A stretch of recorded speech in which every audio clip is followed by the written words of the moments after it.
오늘 일기 읽어드리겠습니다. 바르샤바에서 나를 기다리고 있는 고통에 대비해서 나 자신을 준비하라는 권고를 2번씩이나 받았다. 첫 번째 경고는 내가 들은 내적인 목소리를 통해서 받았고, 두 번째 경고는 미사 중에 받았다. 그 양승자 전에 나는 십자가 위에 예수님을 배웠는데 그분이 내게 말씀하셨다. 고통받을 준비를 해라. 이런 경고를 주시는 은총에 대해 주님께 감사하며 그분께 말씀드렸다. 저희 구세주님, 저희 고통은 주님의 그것보다 더하지도 덜하지도 않을 것입니다. 그러면서도 나는 그 말씀을 소중히 여기고 기도와 작은 고통들을 통해서 나 자신을 강하게 만드는 일을 계속했다. 그래야만 앞으로 닥쳐올 더 큰 고통들을 내가 견딜 수 있을 것이기 때문이었다. 1935년 10월 19일 8일 피정을 위해 빌레노에서 크라쿠프로 떠나 금요일 저녁 묵주기도 시간에 나는 내일 해야 할 여행과 안드라시 신부님에게 말해야 할 문제의 중요성에 대해 생각하고 있었다. 그러다가 나는 나의 비천함과 무능함 그리고 하느님의 사업의 위대함을 보고 두려움에 사로잡혔다. 고통에 짓눌린 나는 나 자신을 하느님의 뜻에 온전히 맡겨드렸다. 그 순간에 나는 내 무릎을 가까이 빛나는 옷을 입고 서 계신 예수님을 배웠다. 그분은 말씀하셨다. 너는 왜 내 뜻을 수행하기를 두려워하느냐? 내가 지금까지 해온 것처럼 너를 도와줄 것이 아니냐? 이 지상의 나의 대리자들에게 내가 요구하는 것들을 모두 반복해서 말해주어라. 그리고 너는 그들이 너에게 하라고 하는 것만 하도록 해라. 그 순간 어떤 놀라운 힘이 내 영혼 안으로 들어왔다. 다음날 아침 나는 수호천사를 보았는데 그는 바르샤바까지 가는 동안 나와 함께 있어 주었다. 우리가 수녀원의 대문을 들어서자 천사는 사라졌다. 장사들에게 인사하러 가는 중에 우리가 작은 경당을 막 지나가고 있을 때 하나님의 현존이 나를 사로잡았고 주님께서는 당신 사랑의 불로 나를 채우셨다. 그런 순간들에 나는 언제나 그분의 위엄이 얼마나 크신지를 더 잘 이해한다. 우리가 바르샤바에서 크라쿠프로 가는 기차에 타고 자리를 잡았을 때 나는 다시 한번 내 옆에 있는 수호천사를 보았다. 천사는 기도와 하나님에 대한 묵상에 몰입해 있었고 나는 내 생각들을 모아 그를 따랐다. 우리가 수녀원 대문에 도착하자 그는 사라졌다. 내가 경당에 들어갔을 때 다시 한번 하나님의 위엄이 나를 감쌌다. 하늘에 계신 아버지께서 우리를 얼마나 많이 사랑하시는지 인식하면서 나는 하나님 안에 말려 들어갔고 완전히 그분 안에 잠겨 그분의 사랑이 나를 꿰뚫는 것을 느꼈다. 하느님을 알고 하느님의 삶을 알게 되면서 내 마음은 얼마나 큰 행복으로 가득 찼는지 이 행복을 모든 사람들과 함께 나누는 것이 나의 간절한 열망이다. 나는 이 행복을 내 마음속에만 가둬둘 수가 없다. 그분의 불꽃이 나를 태우고 내 가슴과 내 양들이 산산이 부서져 터져나오게 한다. 나는 온 세상 곳곳을 두루다니면서 모든 영혼들에게 하느님의 위대하신 자비를 이야기해주고 싶다. 사제들이여 이 일을 위해서 나를 도와주십시오. 그분의 자비를 선포하기 위해서 당신들이 사용할 수 있는 가장 강력한 단어들을 사용하십시오. 하나님 자비의 위대하심을 사실 그대로 표현하기에는 어떤 단어도 다 부족하기 때문입니다. 1935년 10월 20일 크라쿠프 8일 피정. 선하심 자체이신 영원하신 하느님, 주님의 자비는 사람이든 천사이든 누구의 지성으로도 이해할 수가 없습니다. 제게 알려주신 주님의 거룩한 뜻을 수행할 수 있도록 주님의 연약한 딸인 저를 도와주십시오. 저는 하나님께서 원하시는 일을 완수하는 것 외에는 다른 것은 하나도 원하지 않습니다. 주님, 저희 영혼과 저희 육신, 저희 정신과 의지, 저희 마음과 저희 모든 사랑이 여기에 있습니다. 주님의 영원한 계획에 따라 저를 다스리십시오. 영성체 후에 또다시 하나님의 사랑이 내 영혼에 홍수처럼 흘러넘쳤다. 나는 그분의 위대하심에 기쁘고 즐거웠다. 여기에서 나는 내가 수행해야 할 그분의 뜻을 분명하게 보고 동시에 나 자신의 약함과 비천함을 본다. 나는 그분의 도움이 없이는 아무것도 할 수 없다는 것을 안다. 피정의 둘째 날, 내가 안드라시 신부님을 뵙기 위해 객실로 가려고 할 때 나는 고해의 비밀은 고해성 안에만 한정된 것이라는 이유로 두려움을 느꼈다. 이것은 근거 없는 두려움이었다. 원장 수녀의 말 한마디가 이 문제에 대한 나의 두려움을 없애주었다. 한편 내가 경당에 들어갔을 때 내 영혼 안에서 이런 말씀을 들었다. 나는 네가 나와 함께 있을 때와 똑같이 나의 대리자들에게도 어린아이처럼 솔직하고 단순하게 대하기를 원한다. 그렇게 하지 않으면 나는 너를 떠나고 너와 함께 하지도 않을 것이다. 하나님께서는 진정으로 나에게 완전한 신뢰의 크나큰 은총을 주셨다. 대화가 끝난 후에 하나님께서는 이 문제들에 관련해서 깊은 평화와 빛의 은총을 나에게 내려주셨다. 영원한 빛이신 예수님, 저희 정신을 비춰주시고 저희 의지를 굳세게 해주시고 저희 마음에 불을 붙여주시고 주님께서 약속하신 대로 저와 함께 계셔 주십시오. 주님 없이는 저는 아무것도 아닙니다. 예수님, 제가 얼마나 약한지 주님은 아십니다. 주님 친히 제가 얼마나 비천한지를 가장 잘 아시기 때문에 제가 주님께 이런 말씀을 드릴 필요도 없습니다. 저희 모든 힘은 주님 안에 있습니다. 고해성사 보는 날, 이른 아침부터 내 영 안에는 혼란이 심해졌다. 이처럼 심한 혼란을 겪는 것은 이번이 처음이다. 한 번도 이런 심한 혼란을 겪은 적은 없었다. 하느님으로부터 완전히 버림을 받고 내가 철저히 연약한 존재라는 것을 느꼈다. 그리고 이런 생각들이 내 안에서 일어났다.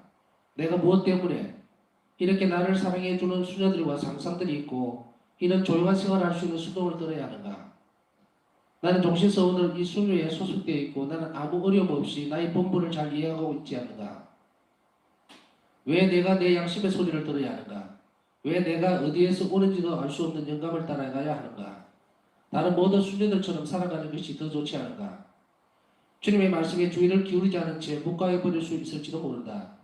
마지막 심판의 날에 하나님께서 이 일에 대한 심판을 하지 않으실지도 모른다. 이 내적인 음성은 나를 어디로 이끌어가는가? 만일 내가 이 음성을 따라간다면 굉장한 어려움과 시련과 반대가 내 앞에 닥쳐올 것이다. 나는 미래를 두려워하면서 현재 속에서 죽어가고 있다. 이 고통은 온종일 똑같은 강도로 나를 괴롭혔다. 저녁에 내가 고해 성사를 볼 차례가 되었을 때 오랫동안 성사를 준비했음에도 불구하고 나는 고해 성사를 온전하게 볼 수가 없었다. 나는 내 안에 무슨 일이 진행되고 있는지도 모르면서 사조경을 받고 고해서에서 나왔다. 밤에 잠자리에 들었을 때 고통은 가장 극심해졌다. 이 고통은 불길처럼 변해서 내 영혼의 모든 능력들 속으로 불개처럼 뚫고 들어갔다. 내 골수까지, 내 마음의 가장 비밀스러운 깊은 세포 속까지 파고들었다. 이런 고통 중에 나는 아무것도 할 수가 없었다. 주님, 주님의 뜻이 이루어지소서. 때때로 나는 이런 말들조차 생각할 수가 없었다. 정말로 죽음과 같은 공포가 나를 사로잡았고 지옥의 불길이 나를 덮쳤다. 아침이 되자 잠잠해지면서 내 세련들은 눈깜짝할 사이에 사라졌다. 그러나 나는 너무나 놀라고 완전히 지쳐서 움직일 수도 없었다. 원작 수녀와 이야기를 하는 동안에 기운을 조금씩 차릴 수 있게 되었다. 온종일 내가 얼마나 고통을 받았는지는 하느님만이 아신다. 오 영원하신 진리이시며 강성이신 말씀이시여 아버지의 뜻을 가장 충실히 실천하신 분이시여 저는 오늘 주님이 주시는 영감의 순교자가 되려고 합니다. 주님의 뜻을 내 쪽으로는 분명하게 보면서도 저 자신의 의지라는 것이 따로 없어서 저는 주님의 뜻을 수행할 수가 없기 때문입니다. 저는 모든 일에 있어서 저희 장상들과 고해시부의 뜻에 복종합니다. 저는 주님께서 주님의 대리자들을 통해 저에게 허락하시는 만큼만 주님의 뜻을 행할 것입니다. 오 저희 예수님, 저는 어쩔 수 없이 주님께서 제게 말씀하시는 소리보다는 교회의 소리를 더 중히 여깁니다. 영성체후, 나는 언제나 그렇듯 예수님을 배웠고 그분은 내게 이런 말씀을 하셨다. 머리를 내 어깨에 기대어시고 기운을 되찾아라. 나는 언제나 너와 함께 있다. 내 성심의 친구에게 나는 내 과업을 수행하기 위해서 이렇게 나약한 존재를 사용한다고 말하리라. 얼마 후에 나의 영은 시비스러운 권능으로 아주 강하게 되었다. 네가 고해 성사를 보는 동안에 그로 하여금 네 약함을 보게 한 것은 그에게 네가 어떤 사람인지를 알려주기 위해서 내가 일부러 그렇게 한 것이다. 이 사실을 그에게 말하여라. 용감하게 이기는 싸움은 언제나 나에게 미래를 위한 기쁨, 평화, 빛, 체험, 그리고 용기를 가져다 준다. 하나님께는 영예와 영광을, 그리고 마지막으로 나에게는 보상을. 네, 오늘은 여기까지 읽겠습니다. 오늘 묵상을 하기 전에 부탁 말씀을 드리고 싶은 것이 있어요. 다른 것이 아니고 이 시간이 되면 제가 읽어드리는 일기에만 그리고 또 제가 짚어드리는 어떤 묵상들에 대해서만 의존하려고 해서는 안 됩니다. 그래서 미리 내일 것을 그러니까 저녁에 할 것을 미리 아침에 혹은 점심 때 일기를 먼저 읽어보고 그곳에서 내가 무엇을 묵상할 것인지 또 묵상을 계속 할 것인지에 대한 주제를 찾아내라는 것이 있을 수도 있고요. 성시간대 이걸 묵상을 해야지 하고 말씀드리는 것이 아니에요. 읽으면서 그 일기에서 내가 묵상하고자 하는 내용들이 있으면 쭉 연결해서 여기까지 오셔야 돼요. 제가 일기에 대한 부분들은 제가 일기에 대한 부분들, 다시 얘기하면 이게 자비신심하고 연관되어 있는 부분들도 있고, 그것을 체계적으로 이렇게 칸을 만들어서 그 다음에 그 안에서 또 실제적으로 이해를 도와주기 위한 묵상을 끄집어낸 거예요. 그러니까 어떤 때는 이렇습니다. 일기를 읽다가 아우 나 이게 묵상하는 법도 모르겠고 뭐 어떻게 해야 될지도 모르겠어 이러면 그러면 그냥 읽고 그냥 들어오시면 돼요. 그때는 제가 이렇게 이 시간에 말씀드리는 것을 길잡이로 삼아서 오시면 돼요. 그렇지 않고 내가 이 부분을 참 내가 더 오늘 하루 성시간 하기 전에 묵상을 해봐야 되겠다 싶은 대목이 있으면 그것을 계속 하루 종일 가지고 가셔야 돼요. 그리고 저는 이제 이 시간에는 제가 묵상을 이렇게 은총을 청하든지 묵상하십시오 하는 대목은 그것을 플러스 알파로 해서 얹혀서 가셔야 됩니다. 그렇지 않으면은 무슨 내용이 어떻게 지나가는지 전혀 모를 수밖에 없습니다. 그러면 마음에 가라앉질 않아요. 그리고 설사 그렇구나 노트를 갖다 놓고 1번 뭐 하십시오 2번 뭐 하십시오 하는 것은 순서를 정해준 것이 아니라고 얘기했죠. 편하게 하기 위해서 이런 주제도 있고 저런 주제도 있고 그 다음 주제도 있고 이랬다 그랬어요. 그러면 그 노트를 해서 그러면 그것을 이 시간에 끝내고 또 내일까지 또 연장선상에 놓여질 수도 있고 뭐 편하신 방법대로 하시되 그러나 그것이 완전히 내 것이 되기까지는 제가 앞에 전자에 말씀드렸던 내용이 훨씬 더 낫다는 이야기입니다. 하나 예를 들면 어떤 때는 번학식을 할 때 강론을 참 듣기 힘들 때가 있어요. 복음을 읽고 묵상을 하고 이래도 도저히 주제가 떠오르지 않고 힘이 들어서 다른 신부님들은 어떤 그 강론들을 쓰고 있는가 훌륭하신 분들이 많으니까 그렇게 해서 뭐 책도 보고 인터넷도 뒤져보고 그래서 이제 강론을 막 쓰는 거예요. 좋은 말씀들을 이렇게 해서 학생들 공부하듯이 그래 놓고는 그 다음에 이제 쭉 읽어봅니다. 읽어보면 하나도 마음에 와닿지가 않아요. 무슨 말씀인지 말씀드리고 있는지 이해를 하시려는 모르겠어요. 내 것이 아니에요. 그러다 보니까 갈등이 생깁니다.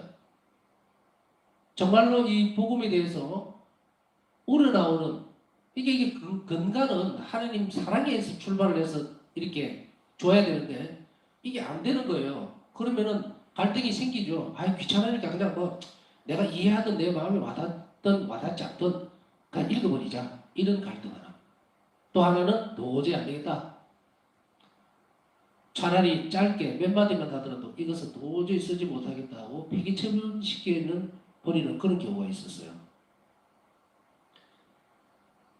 마찬가지로 내 것이 되기 위해서는 그러한 부분들을 참고로 해서 내가 실천하려고 하는 의지가 따라가야 됩니다. 그러면은 일기를 뭐 어디를 읽을지 어떻게 알아서 라고 생각하실 수 있죠? 그것은 제목을 제가 일일이 다 불러드리잖아요. 만약에 오늘까지 읽은 제목을 찾았으면 제가 보통 한 10분에서 11분 정도를 읽기 때문에 이 장수로 보면 한 장이나 한 두 장? 두 장 반 정도밖에 못 읽습니다. 빨리 읽어도 그래요. 그러면은 그 정도면 많은 양이 아닙니다. 그래서 미리 좀 준비를 해서 한번 읽어보시고 그리고 기도 중에 그 묵상들을 하루를 시간을 할애해서 쭉 가지고 가시면 훨씬 더 빨리 경청하는 게 아니라 속으로 빨아들일 수 있는 그런 일기에 대한 묵상이 될 수가 있습니다. 뭐 예비적인 동작들이니까 제가 말씀드리고 싶은 부분들은 이 부분이고요. 하느님 자비의 길을 간다고 하는 것은 어떤 것일 수 있을까? 자기 자신을 포기한다라는 것보다 자기 자신을 안에 주님 사람으로 완전히 채워버리는 그 일을 계속해서 해야 됩니다. 뭔가를 포기하기 위해서는 내가 포기해야만 하나님의 자비가 나에게 쏟아져 들어오는 것이 아니고요. 사랑하기 때문에 그것이 커지는 것을 먼저 하게 되면 다시 얘기하면 긍정적인 부분을 먼저 실천하게 되면 이렇게 좀 부정적인 부분들이 떨어져 나가게 됩니다. 우리가 아이고 나 이런 것은 이러니까 내가 이것을 끊어버려야지 내버려야지 떠나버리면 안 됩니다. 이거 끊어버리는 것조차도 하나님 은총인데 은총의 순간과 하나님 은총을 끌어들이는 방법을 모르는데 어떻게 끌어내느냐고요. 불가능한 문제예요. 그렇다면 우리는 어떻게 해야 될까? 파우스트 선교처럼 자기 자신이 하나님 자녀를 완전히 찾을 수 있도록 가득 차기만을 바라는 것으로 모든 것에서 떠나버린다는 표현을 쓰는 것이 맞습니다. 선택은. 아, 나는 이건 저쪽보다 습관이 있으니까 뭐 어떤 방법을 쓰서라 이거를 주님을 위해서 끊어버려야지. 끊는 것 자체가 인간이 불가능해요. 이게 못 끊습니다. 오로지 이거는 하나님 은총만이 할 수 있는 일이에요. 그럼 우리는 먼저 처음부터 선택을 어떻게 해야 됩니까? 내 자신의 삶 전체가 하나님 은총으로 이루어질 수밖에 없다는 고백을 해내는 거예요. 그러기 위해서는 주님 없이는 나는 어떤 것도 할 수 없습니다라는 데까지 가버려야 된다는 거죠. 무슨 수학 문제 풀듯이 요거는 떨어내고 이거는 끊어버리고 쉽게 이야기합니다. 면담하든지 아니면 사람들끼리 얘기하는 아 당신은 그거 끊어버려야 돼. 어떻게 끊습니까?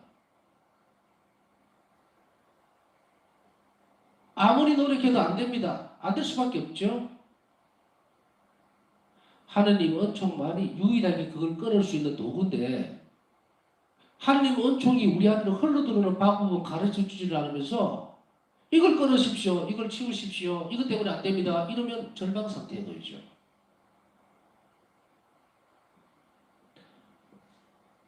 바울사 성령의 일기에서 쭉 따라가면서 한 가지 특징적인 부분들이 하나 오늘 또 나옵니다.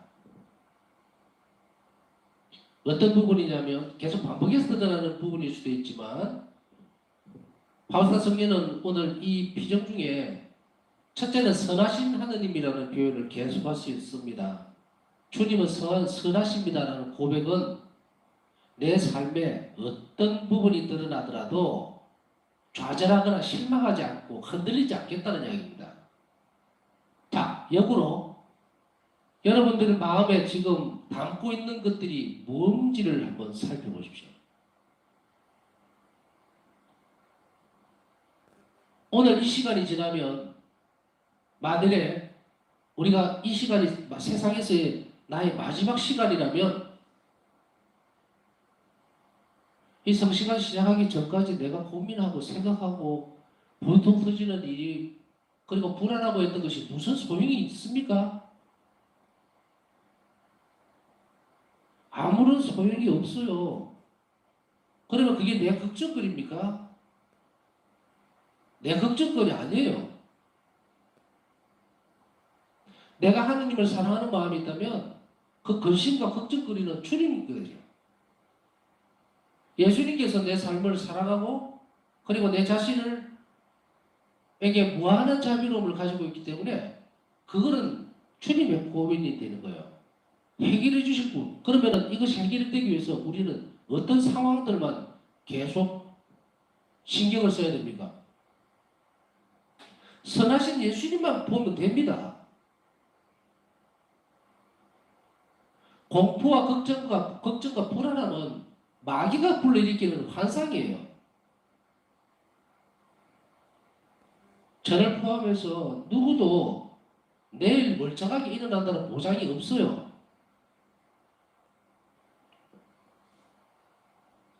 제가 이 바오스성의 일기 묵상을 정말로 힘들게 시작하고 했고 또 유튜브까지 참 화면 쳐다보면서 이렇게 해야 되겠다고 하는 그 생각의 끝이 이거예요.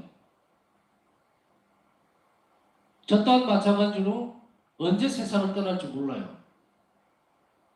그렇지만 적어도 오늘 바울사 성령의 일기에 나오듯이 가장 강력한 단어들을 사용하십시오. 사제들이요. 하나님 자비 위대하심을 사실 그대로 표현하기는 어떤 단어도 다 부족하기 때문에 가장 강력한 단어를 사용해서 선포하십시오라는 것 때문에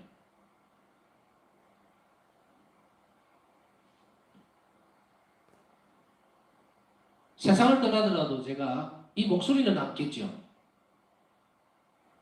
적어도 저는 이 시간이 잘나서 그런 게 아니라 내가 하나님 심판대 오늘 앞에 서더라도 주님 저는 당신 자비를 선포하다 왔습니다 하고 정의의 심판이 아닌 자비의 심판을 받기 위해서요. 이게 지혜로운 거 아닙니까?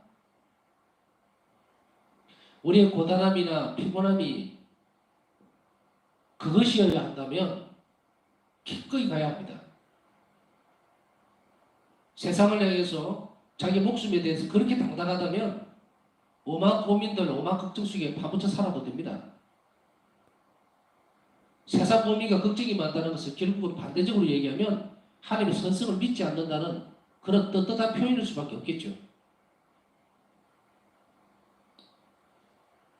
제가 항상 하는 이야기 중에 하나가 그겁니다. 양손에 떡을 쥐고 있다가는 아무것도 먹지 못한다.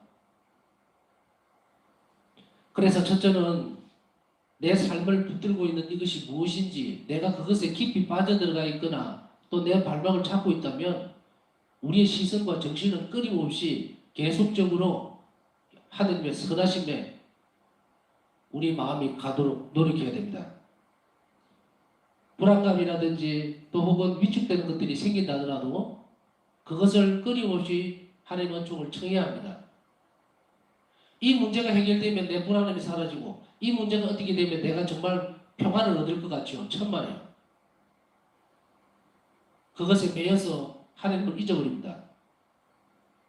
하나님의 순수한 은총이라고 하는 것은 그러한 것들을 걸러내고 우리가 그것을 두려워하지 않게 만드는 것이 은총이에요. 그 문제를 해결해 주십사는 것이 하나님의 은총의 개입이 아니라는 이야기입니다. 그 문제는 해결하게 되어 있어요. 해결되게 되어 있습니다. 어떤 방법으로? 우리가 하나님의 선하심을 믿고 더 강하게 되기를 바라는 은총만을 청할 때에 우리 기도 지향과 의향이 그쪽으로만 향해질 때에 이 부분들은 전부 다 해결이 되게 되어 있어요. 바울 성령은 바로 이 부분들을 주님의 영원한 계획에 따라 저를 다스리십시오라고 하는 의탁의 표현으로 강조하고 있죠. 그래서 첫째는 마음으로 하나님을 완전하게 받아들일 수 있는 그런 은총을 청하라는 이야기입니다. 둘째로는 한 번 더 읽어드릴게요. 이 기도가 너무도 좋은 기도다. 그래서 가능하면 이 기도를 좀 적어서 매일 바쳤으면 좋겠다는 생각도 듭니다. 뭐 선택의 여지가 있으니까 알아서 판단하십시오. 이거는 일기의 부분을 불러드릴게요. 495번입니다. 일기에. 영원한 빛이신 예수님, 저희 정신을 비추어 주시고 저희 의지를 굳세게 해주시고 저희 마음에 불을 붙여주시고 주님께서 약속하신 대로 저와 함께 계셔 주십시오. 주님 없이는 저는 아무것도 아닙니다. 예수님, 제가 얼마나 약한지 주님은 아십니다. 주님 친히 제가 얼마나 비천한지를 가장 잘 아시기 때문에 제가 주님께 이런 말씀을 드릴 필요도 없습니다. 제 모든 힘은 주님 안에 있습니다. 이 기도문을 두 번째로 선택을 하고 싶습니다.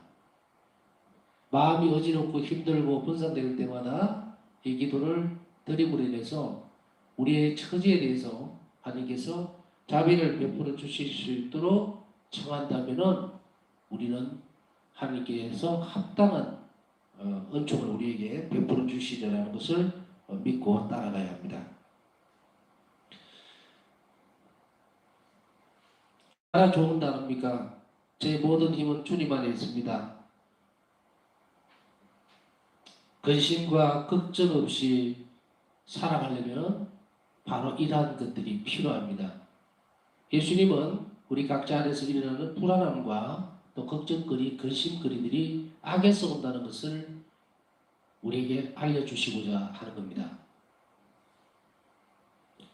아까 제가 말씀드렸듯이 오늘 죽을 건가 내일 죽을 건가 나는 아니겠지 또 그런 생각이 없다? 없을 수밖에 없어요. 그런 생각을 가지는 게 어떻게 보면 좀 궁상맞기도 하고 좀 이상하기도 할 수도 있어요. 그러나 그 생각을 가지고 있다면 우리 삶 안에서 매일매일 그런 생각을 해서 그러한 일이나 사건인 상황이라든지 이런 문제 해결에서 내가 발을 뺄 수 있다면, 떨어질 수 있다면, 그래, 그 걱정거리 내 거 아니야. 나는 주님께 가서 기도하고 청하면 이거는 하나님이 그 일을 해결해 주실 건데, 내가 왜 이렇게 가서 졸여가면서 분신 덩어리 속에서 하나님도 놓치고 세상 일도 해결 못하고, 그것만큼 어리석은 사람이 없어요.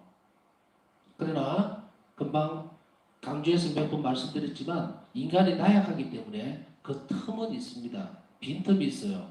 그 빈틈을 뭘로 채워야 된다? 하나님 은총으로 채우기 위해서 우리는 이 시간을 하나님께 매달리는 겁니다. 세 번째로는 그 바리스타 승리의 고민과 고통을 우리가 엿볼 수가 있습니다. 왜냐하면은 여기에서 의문이 남을 수도 있지만 그것을 다 설명을 할 필요는 없고요. 바리스타 승리가 지금 불안하죠. 자비 성모 수녀회를 떠나서 수도원을 창설을 하라고 하는 것으로 전에도 말씀드렸지만 이해를 하고 있었기 때문에 왜 나는 평범한 수도자로서 살 수 없는가? 이 좋은 것을 왜 떠나야 하는가? 왜 이 편안한 생활을 하나님은 허락해 주지 않는 것인가? 이런 굉장히 그 어려움과 시련들과 반대 이런 것에 대해서 엄청나게 고통을 받아버렸어요. 물론 하나님의 뜻은 그것이 아니었다는 것을 우리는 후일에 알게 됩니다. 그 공동체를 만들기 위해서 바리스타 승려가 떠날 필요가 없었는데도 불구하고 초창기에 이런 굉장히 압박감 속에 불안감 속에 살아가게 돼요. 우리는 이제 이 문제를 약간 비틀어서 보면 똑같은 택대의 이런 삶의 불안감들이 우리 가운데 많이 자리 잡을 수 있습니다. 자, 예를 들어 볼게요. 아이고, 저 사람은 잘 사는데 나는 왜 이래? 나도 저 사람과 같이 좀 편하게 살아봤으면 좋겠는데. 내가 뭐 큰 돈을 바라는 것도 아니고 좀 평화롭게 살고 싶은데 나는 왜 평범하게 살지를 못할까? 나는 왜 이렇게 맨날 불안하고 쪼달리게 살고 쫓기듯이 이렇게 삶을 살아가야 될까? 내 삶은 왜 이렇게 고달프지? 같은 사람인데. 이때 무엇을 놓치고 있습니까? 하느님 상관없는 일들을 하고 있는 거예요.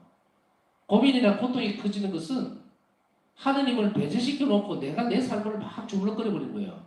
그러면서 내 삶의 질이라고 하는 것이 또 그 평화라고 하는 기준이 어디에 있습니까? 저 사람보다 못하다. 저 환경보다 못하다. 저 처지보다 못하다죠. 하느님 보시기에 나는 어떤가가 아니라 상대적으로 사람들에게나 환경에도 뻗쳐져 있으니 그 환경이 나아질 리가 없습니다. 왜? 예수님에게서 떡을 돌리고 있는데 예수님이 굳이 그 삶에 들어와서 당신이 주시고자 하는 은총을 냉담하게 그쪽을 보지를 않는데 그 삶이 좋아질 리가 없죠. 현실적인 상황만 좋아질 리가 없는 게 아니라 영적 생활에서도 엄청나게 피폐해지는 거예요. 그래서 형식적이고 열정이 없어진다. 사랑은 폭발적입니다. 뭔가를 계속 따라가려고 그러고 뭔가 그 상대가 원하는 것을 계속 하려고 해요. 왜냐하면 그 안에 큰 기쁨이 있는 걸 이미 눈치챘거든. 예수님께서 원하시는 것들을 그 사랑하는 대상의 눈빛만 계속 봅니다. 그래서 그 예수님이 원하고 싶어하는 것들을 따라가려고 하는 열정이 내 안에 있는 것인가? 없다면 있게 만들지 않으면 우리의 삶은 삭막해져 버립니다. 그래서 그분 없이 계속 자기 삶을 살아가려고 애를 써버리니 하나님이 내 삶에 들어오셔서 개입을 할 이유가 하나도 없다는 얘기예요. 그러니 입으로만 주님 자비를 베풀어 주십시오. 내 삶에 있어서 자비를 베풀어 주십시오가 안 되는 거예요. 사랑은 상대방에게 하고자 하는 것을 똑같이 하려고 합니다. 오히려 그보다 더 많은 것을 하려고 해요.